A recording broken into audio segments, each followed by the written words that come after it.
విమర్శించే జ్ఞానం కేటీఆర్కి లేదు, మరి హరీష్ రావు గారికి కూడా లేదు.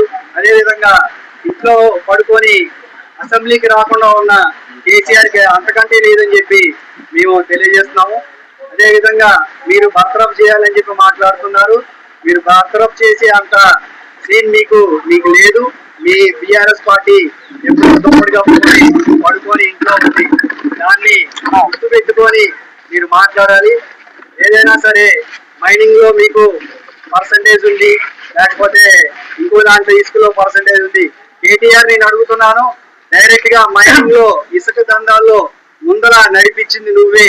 నీ సొంత లారీలతో హైదరాబాద్ మొత్తం కూడా ఇసుక వ్యాపారానికి ముందు నుండి చేసింది కేటీఆర్.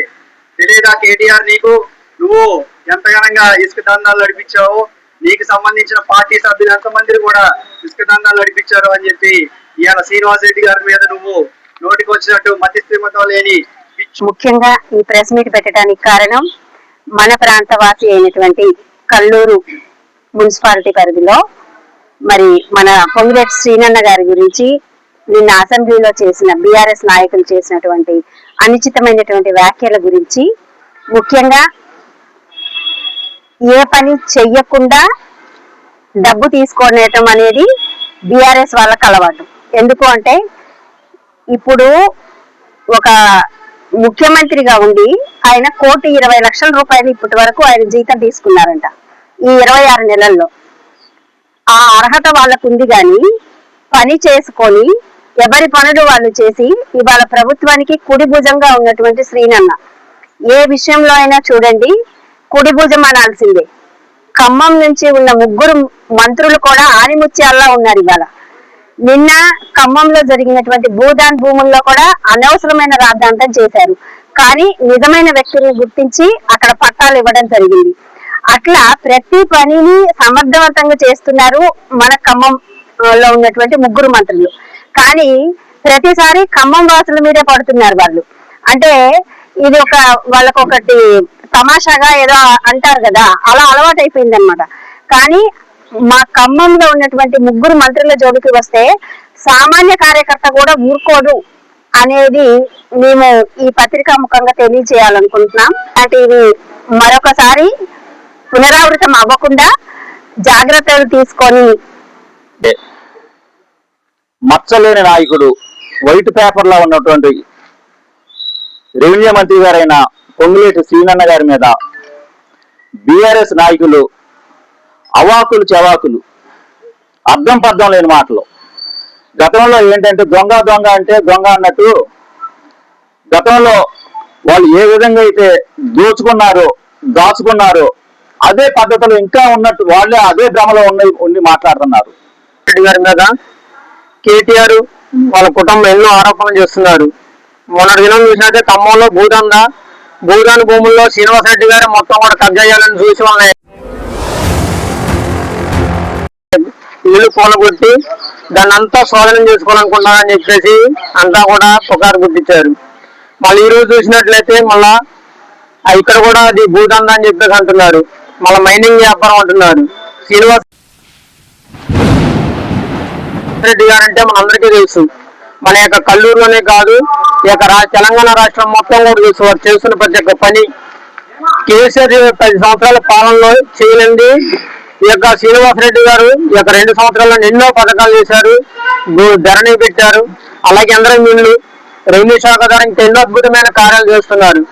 అయినా కానీ అది చేస్తున్న యొక్క మంచి పనులు తట్టుకోలేక కేటీఆర్ గారు వారి యొక్క కుటుంబం అంతా కూడా వాళ్ళ యొక్క కుటుంబంలో ఎక్కువ ఉంటుందని వాళ్ళ ఆలోచన మొత్తం కూడా అలాగే ఉంది. ఎందుకంటే వాళ్ళందరూ కూడా భూ కబ్జాలు చేశారు, లిక్కర్ వ్యాపారం చేశారు, అన్ని కూడా ఫ్రాడ్ చేశారు. కాబట్టి వాళ్ళంతా కూడా అదే ధ్యాసలో ప్రతి ఒక్క మంత్రి మీద అదే పుకారు గుర్తిస్తూ అనేక విధాలుగా మాట్లాడుతున్నారు.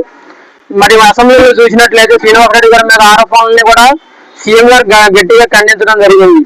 మరి ఇక్కడ అందరూ కూడా ఈనాడు ఇక మీటింగ్ లో మేమందరం కూడా ఖండిస్తున్నాం. కేటీఆర్ గారిని కాదు, వారి యొక్క కుటుంబాన్ని కాదు, అందరినీ కూడా ఖండిస్తున్నాం.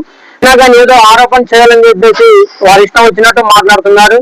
ఇంకా ఎలాంటి ఆరోపణలు మానుకోవాలని, ఇంకా ముందు అలాంటి ఆరోపణలు చేస్తే గట్టి తీవ్రంగా ఉంటుందని తెలియపరుస్తూ సెలవు.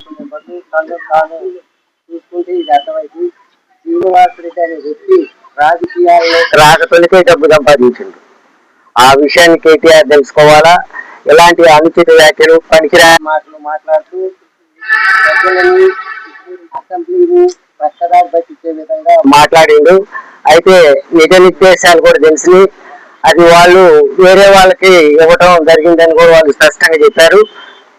అక్కడ సాధారణ ఎంక్వైరీ నడిచినప్పటికి కూడా అది శ్రీనివాసరెడ్డి గారి కుటుంబ సభ్యుల మీద ఉన్నప్పటికీ దాన్ని ఒక 4-5 సంవత్సరాల నుంచి ఇతరులకి కాంట్రాక్ట్ ఇచ్చిందని చెబుతున్నారు. ఇలాంటి దురుద్దేశపూర్వకంగా కేవలం బదలాయం చేయాలనే ఉద్దేశంతో మాట్లాడటం అది సబబు. తెలంగాణలో దాదాపు 10 సంవత్సరాలు కేసీఆర్ కుటుంబం పరిపాలించింది. ఆ కుటుంబంలో మంచిగా చేసుంటే వాళ్ళు ఎన్నిట్లో కూడా ఏం చేశారనే ప్రజలు గ్రహించే కాంగ్రెస్ కి పట్టం కట్టారు. కలిసి కొట్టుకొని వాళ్ళ అమ్మాయి ఆడిపోయింది, ఆంధ్రప్రదేశ్ సొంత పెట్టే బయటకు వెళ్ళిపోయింది. అంటే వాళ్ళు మంచిగా కాలేదు మనం చెప్పక వాళ్ళ కుటుంబం వాళ్ళు చెప్పుకుంటున్నారు.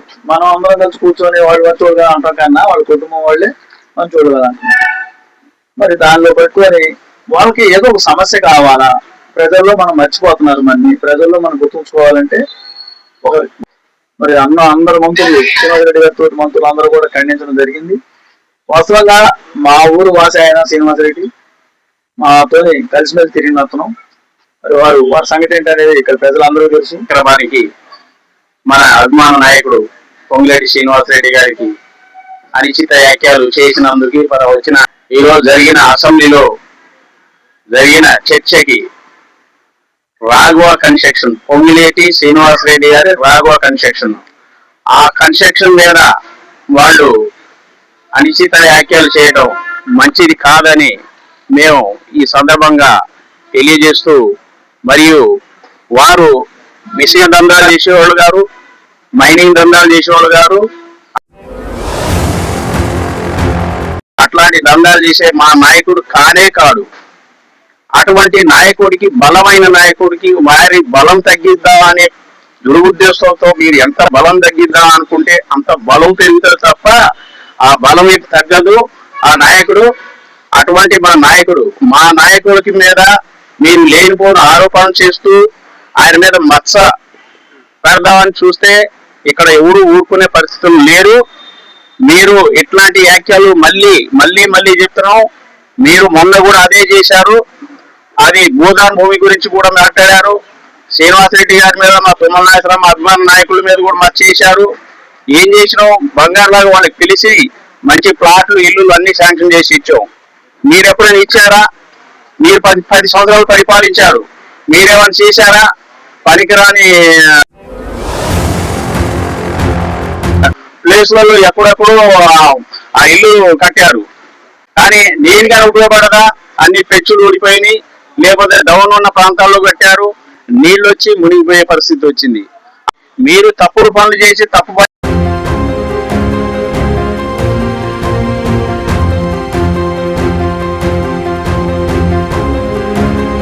చేశారు కాబట్టి మీరు ముందు కూర్చోబెట్టారు, మాకు చేతుల మీద కూర్చోబెట్టారు, ఆ ప్రజలు కూర్చోబెట్టారు. అటువంటి నాయకులకి, మా నాయకుల మీద మీరు ఇట్లాంటి ఆరోపణలు వేస్తే మొత్తానికి ఊరుకునే పని లేదని మేము ఈ సభాముఖంగా మేము ఖండిస్తున్నాం.